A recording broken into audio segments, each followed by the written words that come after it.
I appreciate y'all participating in that kind of stuff. So two questions for you. Yeah, so two questions. If you can, you don't have to say your answer, but I just want you to just write this down for yourself. What you think the answer is.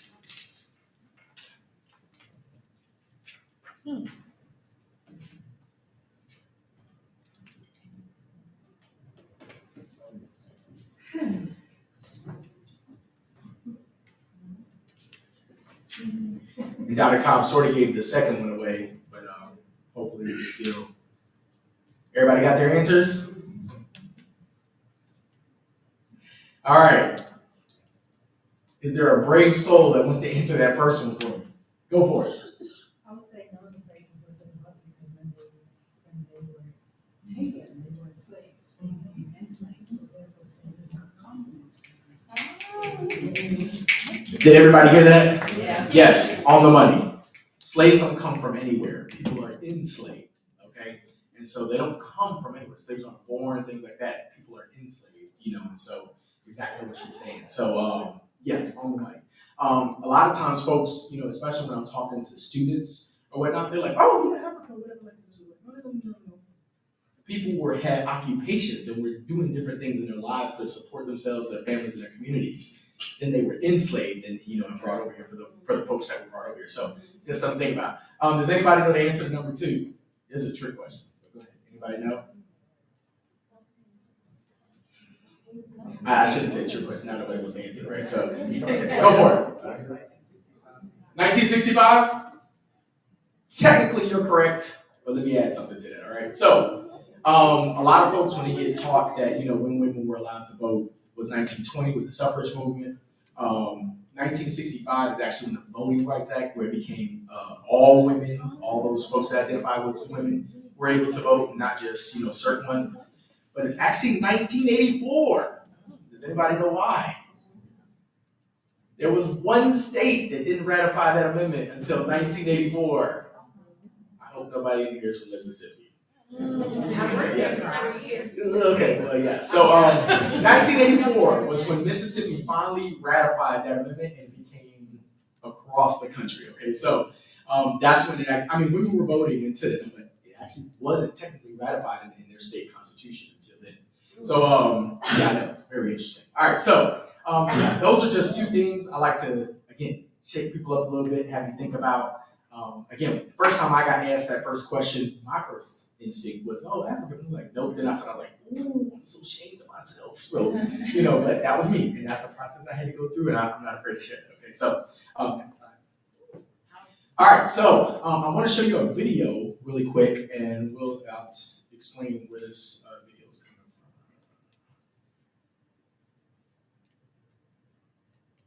from.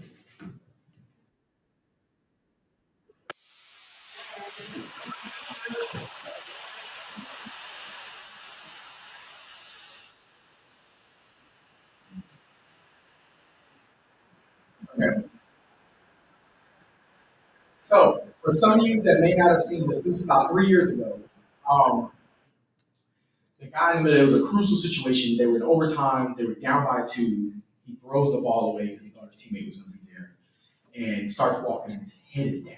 Okay, and immediately the point guard walks over, doesn't say anything to him, just lifts his head up. Okay, and so the thing I want to ask you all is, as educators in the room, wait, is everybody an educator? Everybody should say yes. Yeah. Okay, all right. So it's a trick question. All right. So as educators in the room, when we think about this, when we're thinking about our students, when they get down on themselves, when they feel like something, is not right, it's not things that are going their way, how do we lift their heads up? How do we do that? Like, how do we do that? How do you do that verbally? How do you do that non-verbally? And so those are the things we need to focus on. It's like, how do we do those things? Because it's so important. So many students are dealing with so many different things, and COVID exacerbated so many other things that folks had to go through. All of us in here, like, we're impacted in some way or another, some more than others, but at the same time, all of our students, they, not only that, you got to think, like, for a lot of our students, they didn't have any control over what was going on, right? So they didn't know what was going on. That sort of like put a damper on them, right? It really tested their surge capacity, their capacity to be able to handle difficult situations.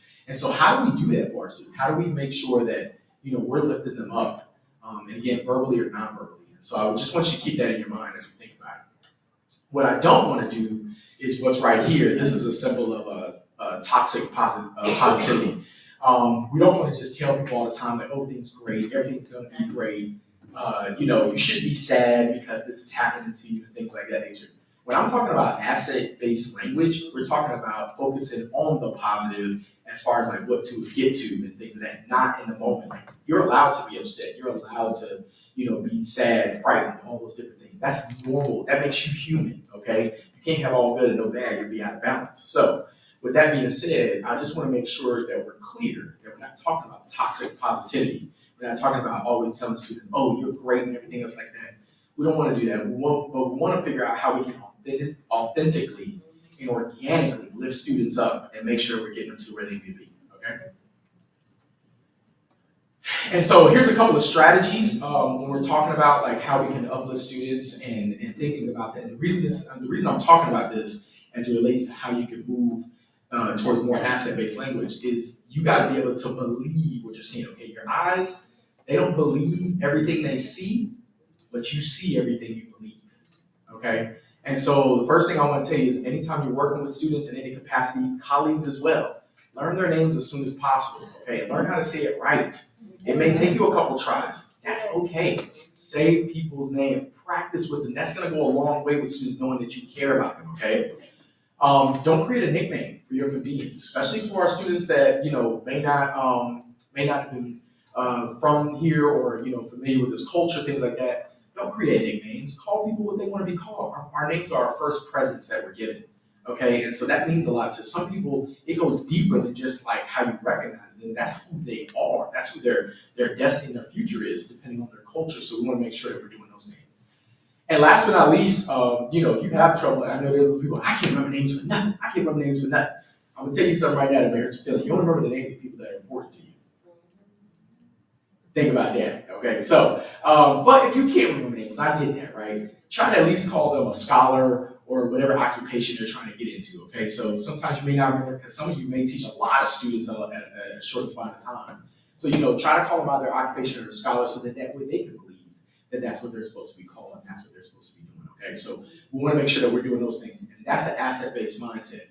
I'm going to tell you, my mother worked, she worked in a daycare for 20-something years. And so, I would always go visit her and, see her with kids. And that was like the joy of her life was working with kids.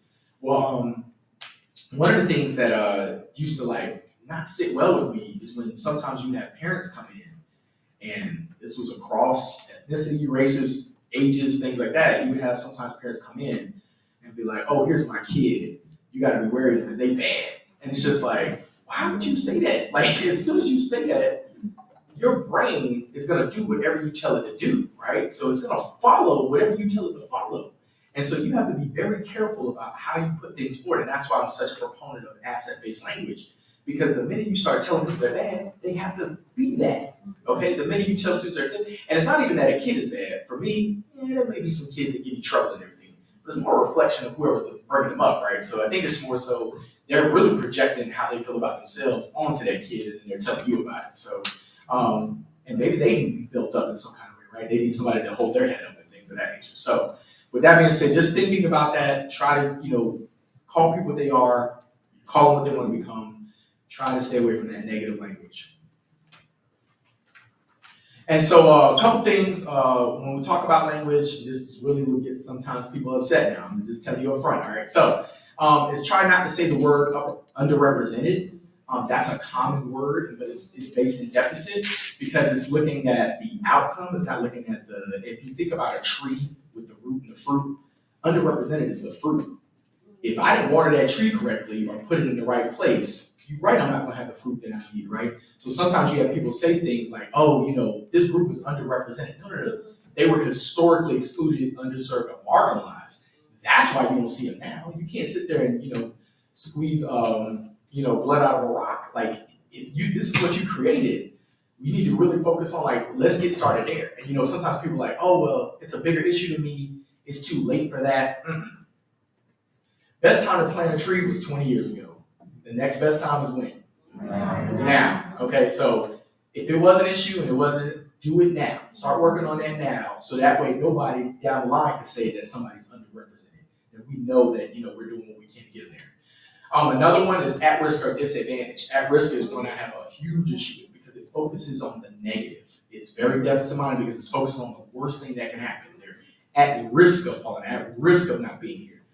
Don't focus on the worst thing that can happen to them. Let's focus on the positive. If they are on that verge of getting ready to leave school, let's focus on all the opportunities that they have in front of them that they can get ahead. And so that's where in the literature that's coming out now and fairly recent is people using the term at potential or at promise. Okay, because now I have the potential to get to where I need to be. Okay, where I have the promise to get to where I need to be. So I'm looking ahead, not just always behind. Okay, low income is another one. Instead of disadvantage, because disadvantage makes it sound like there's not really anything you can really do about it. Low income, that's a situation. How can we increase that and help them out? Achievement gap. That puts the onus on the student. Like, I'm not thinking about any of your circumstances. I'm looking at you, and because you couldn't get to where I think you should be, you have an achievement gap. No. We need to really look at us and then put the onus on us, and that's where opportunity and equity gap come in. And even now, some of the literature now is starting to say institutional performance gaps, because there's some things that we need to be doing that we know we need to be doing, but we're like, well, we've always done it this way, so we can't. All right. Last but not least is minority or non-white. A lot of literature now is getting rid of the term minority, moving towards minority because that's an action. Also, if you look at people of color in general, they're the global majority, not a minority. They may be a minority in this situation, but expand your thinking, how you look at that. And then also non-white, non-anything is not good, okay? So I don't come up here and tell you I'm a non-female, I'm a non-mother, anything like that. Does anybody do that? No. Okay, all right. You want people to call you what you are and what you do. So get rid of that talk specifically about that. So if you're writing a policy, if you're writing something for a handbook, whatever it is, an assignment, get away from that non-centers, whatever you're trying to think, and everything else is extra. No, those things have, there's a root to all that as well. Let's honor that, let's respect it. So again, not call it what it is, all right? And so again, you can use those other terms like if that's the group you were talking about. Okay? Quick question. Yes, go for it. Kind of in my field, we're starting to say, and I just want to know what you think about it, like historically marginalized. Mm-hmm. That's what Yeah, that's one of the words. Yeah, that's one of the words that's fine. Yeah, Okay. yeah. Because again, it's saying that Yep. we need to look at the actions that led to those folks being like that. So it's just whoever you're talking about. So let's talk about the actions that led there, and then let's figure. And see, this is the whole thing, right? Like this. Let me backtrack a little bit. You'll hear folks say things like, oh, the system is broken, the system is broken. The system's not broken. It's not. Okay, let me challenge you on this. It's not broken. It does exactly what it was designed to do, okay? Yes. It's a perfect, every system, and it's a demi quote, every system will perfectly give you the results that you're looking for, okay? What we need to do is to redesign the system. So don't say the system is broken, say the system needs to be redesigned. Okay, because right now it's not helping everybody that it should be helping. Okay, so just think about that. So when we think about that, about the system and historically marginalized, we're looking at the actions that led to those things. Let's redo that. Let's redesign. And there's some resources if you're interested, I can share with you to help you really, really figure out those type of things. Any other questions? And I appreciate you. Yes. There's actually a question online on the former slides about remembering names, and she was asking, would Yes. I be doing wrong if one of my students wanted his English name to be said in Spanish? If his English name wanted to be said in Spanish? Mm-hmm.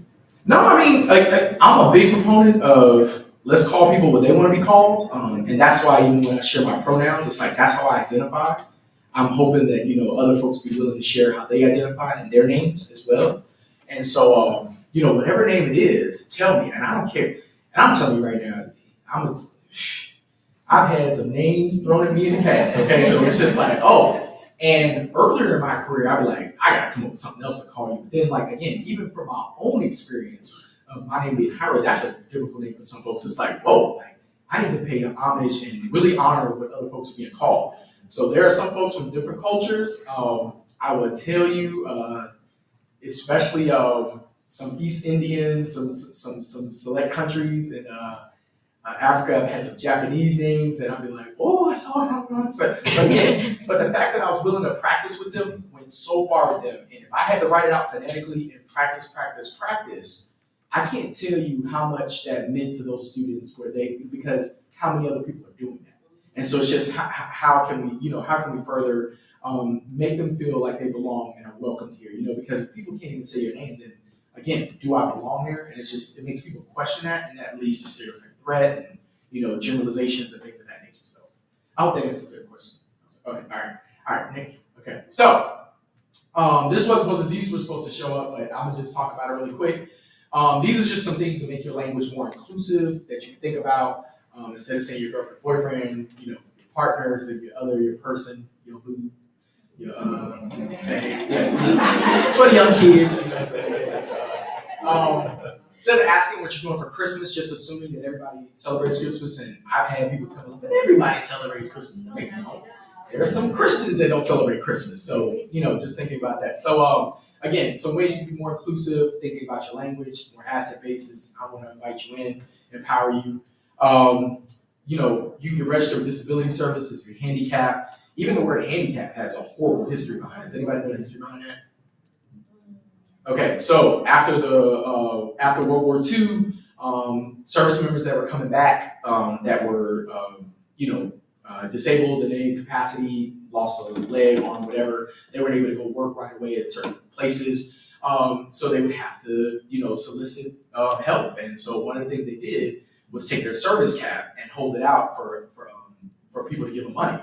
And so handicap is actually hand in cap. It just got shortened to that. So that's where that comes from. So when we say handicap, we're actually talking about those folks that couldn't work and they're just out there looking for handouts. So that's where that comes from. So look it up for yourself. I just want to share those type of things with you. So I always look at like different etymology words. Even the word goodbye was not be with ye, and it got shortened to goodbye. So that's where that comes from too. Oh, bunch of unnecessary things. Oh, sorry. Yes, go for it. Yes. The little block is covering up some of the words. So I can. To what? Yeah. Sorry. It's Can it move? Oh. I'm sorry. It's okay. It's connect you. That's what that C word was. It's connect you. Sorry. Yeah, best way to connect and support you. Okay. All right. It's okay. We're good. Okay. All right. So again, the whole thing to have your mom and dad sign something.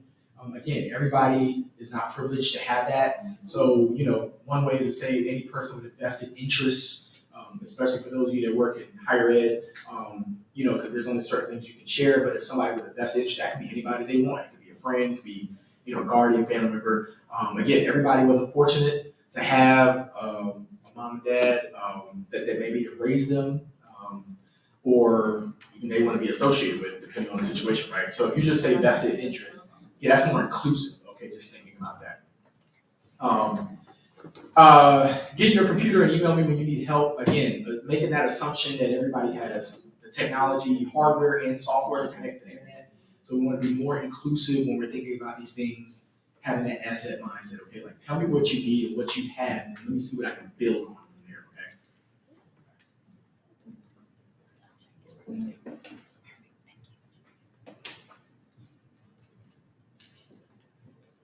All right, so now we got an activity. You're gonna have to work with somebody on this, okay? So you gotta pair up with somebody else. You can do 3 if you need to. If that's your friend and you don't want to leave somebody out, you can do 3. All right. This is what's gonna happen, okay? Every time I do this, all right? So the first part of this activity is relatively easy. It's gonna challenge you a little bit, but it's relatively easy. The second part of this activity is gonna mess with you, okay? I'm gonna tell you that up front, all right? So with this, if you could slide up just a little bit. What I want you to do is with your person or the third person that you have, because y'all 3 came together and you don't want to move from that. What I want you to do is come up with an alternative to these occupations, okay? So come up with an alternative to these occupations. So can everybody see that? No. I have to make it a little bigger. Yeah, sorry. Yeah, I mean, you can keep it big and just move up. Because they don't need to see, Just move a little. Okay, all right, here we go. So with your person, go go ahead and take care of that.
Are we trying to make up new words or are we trying to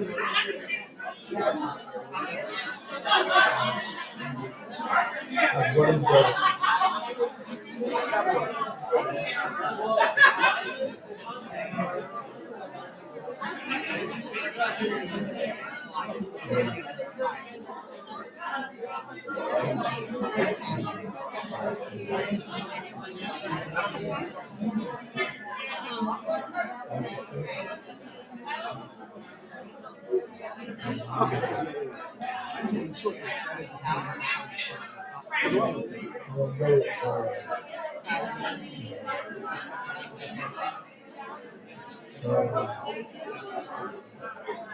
I was just saying repetition.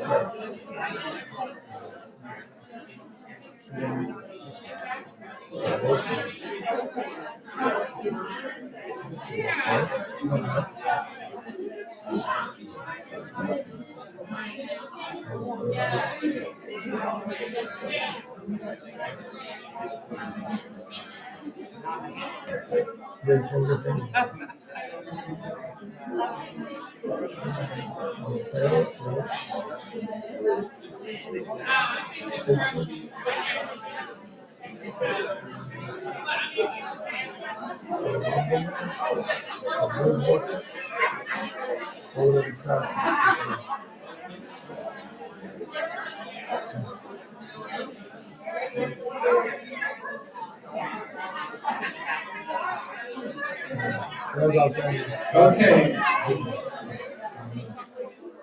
Did everybody answer these? What was this difficult?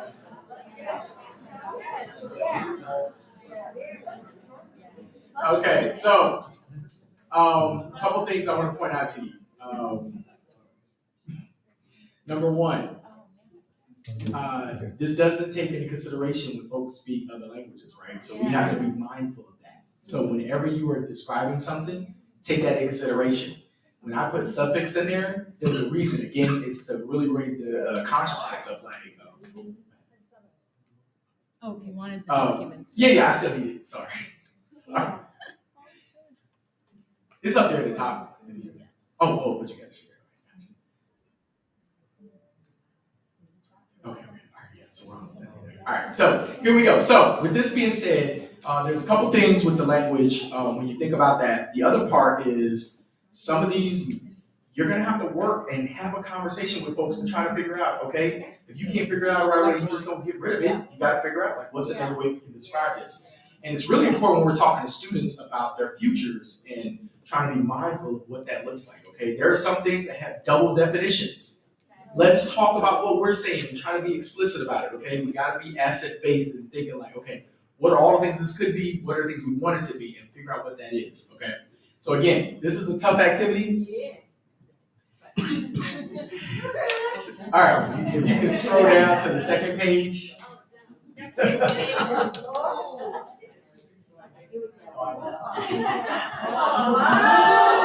Work with your group. Come up with some alternatives for me.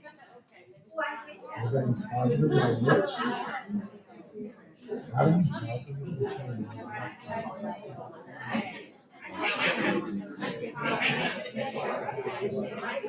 So I'm saying I'm going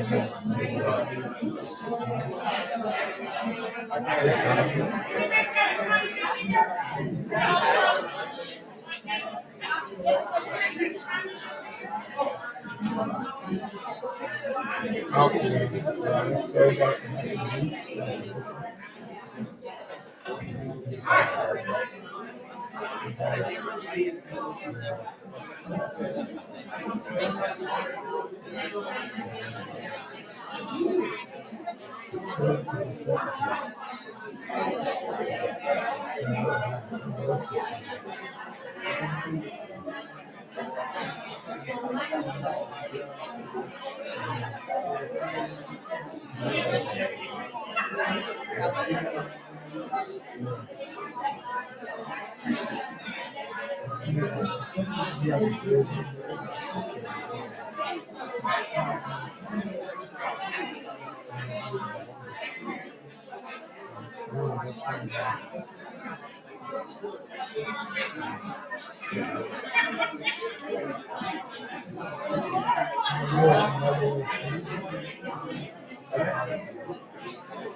I got to see I'm sure there's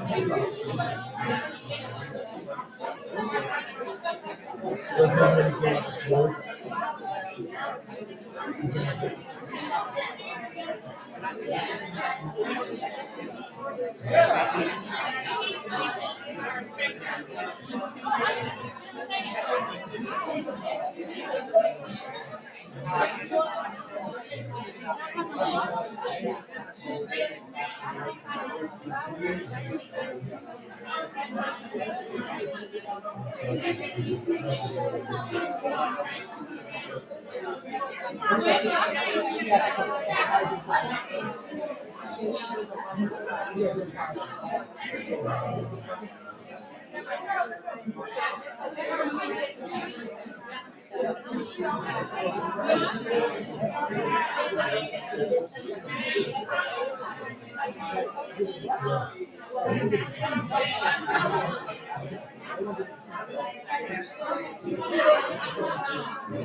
My versions of that one is different.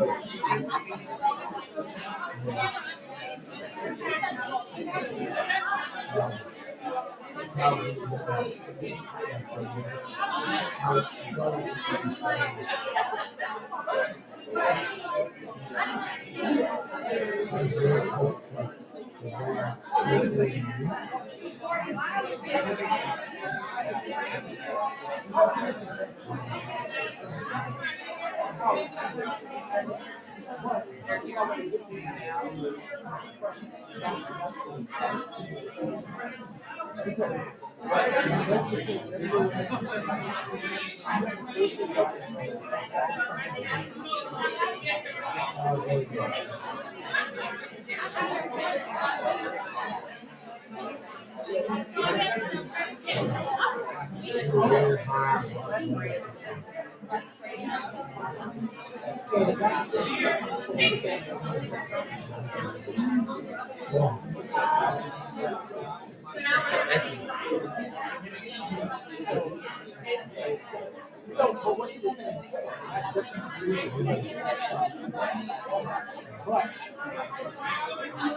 Like, I don't think somebody said he was saying it was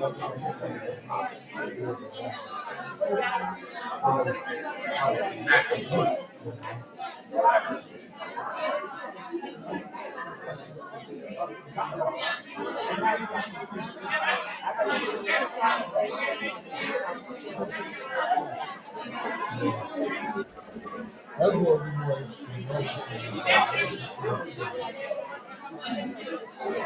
One more minute. One more minute. One more minute.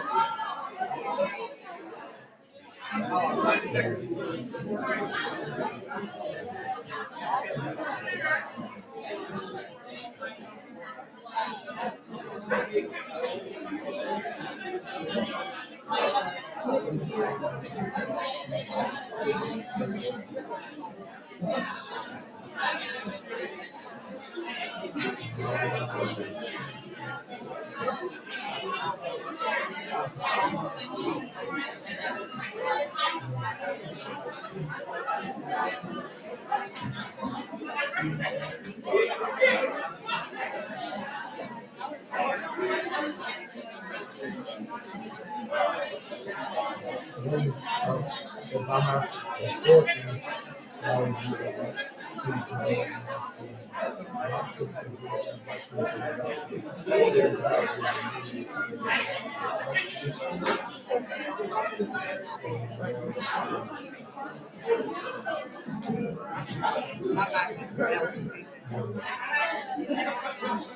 Okay.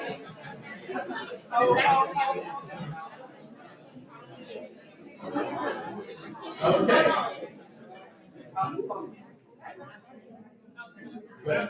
Was that second one more difficult? Okay.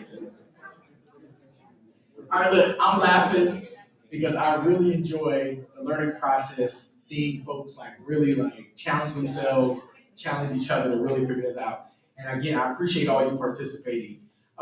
These are words when we're thinking about how do we be more asset minded and thinking about, we have to challenge ourselves and we have to think about why do I believe what I believe?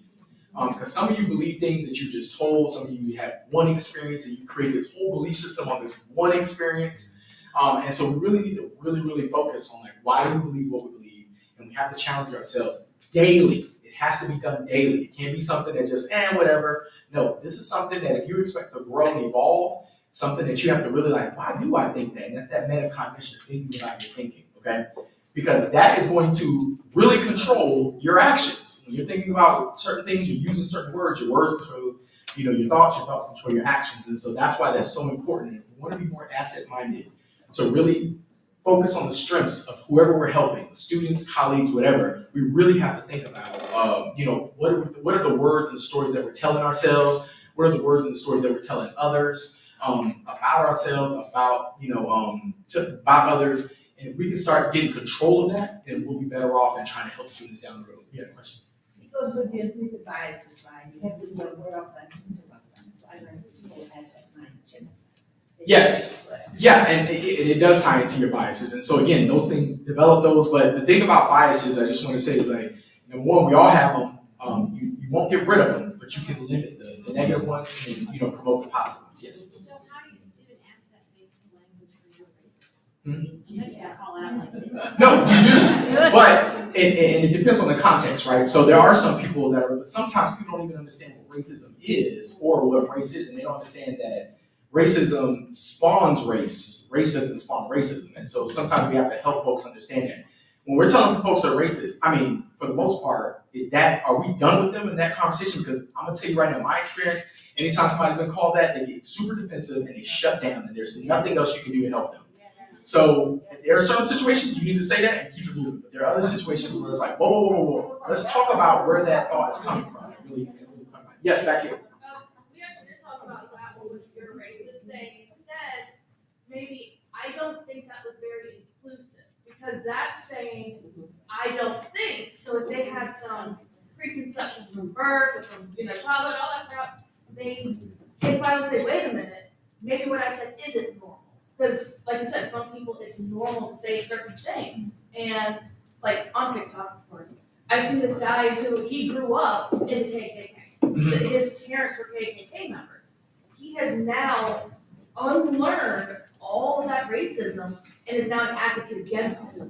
And he's trying to work with it. And he talks about that. Like people sometimes don't even know what they're saying is that. But if you come at it combatively, they're less likely to think about it.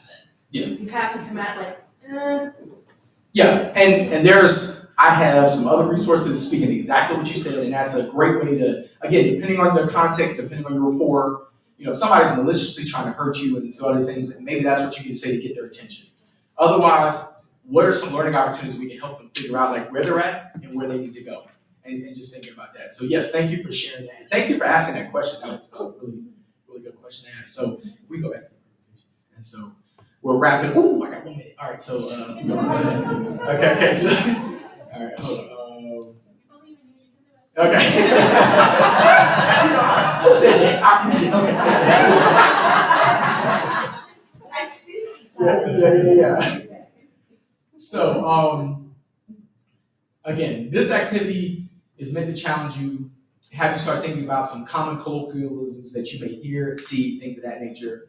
The reason this is so important is, again, when we're talking to folks, really trying to focus on what they can do, their strengths, where they can get to. You're not going to be good at everything. That's one problem I've always had about our educational system. You should have a certain GPA and good grades across the board. You're not going to be good at everything. There's some things you're going to be great at, there's some things you're not. Okay, it's just what it is. Your goal, though, is to be better at the things you're great at, and then find those other folks that do that, right? So I'm not good at accounting. My wife is. So guess what? She handles all the money. All right, it's just how it works. If there's somebody that she needs some creative stuff though, she's come with stuff, she comes see me, we work together. Okay. So you should be doing that with each other. So that's just an example. And then the last thing is the summary. Just have this one of my one of my favorite quotes.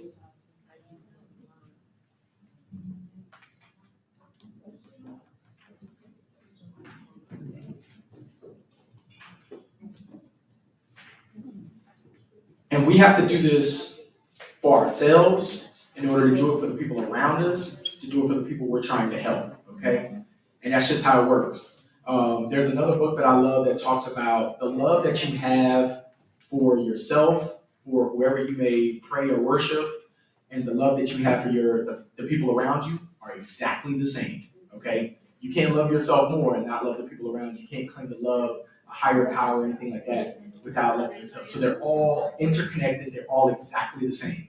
So if you really want to love yourself more, you got to love the people around you. You got to figure out, well, how can I get the best out of them? How can I empower them and give them the strength that they need to get to where they need to be?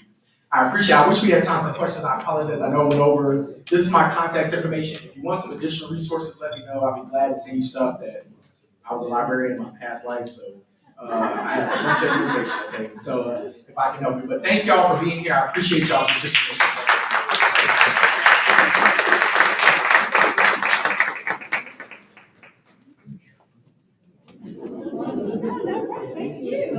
I know they said at 12:30 and then we just have to go, so I didn't know how that works.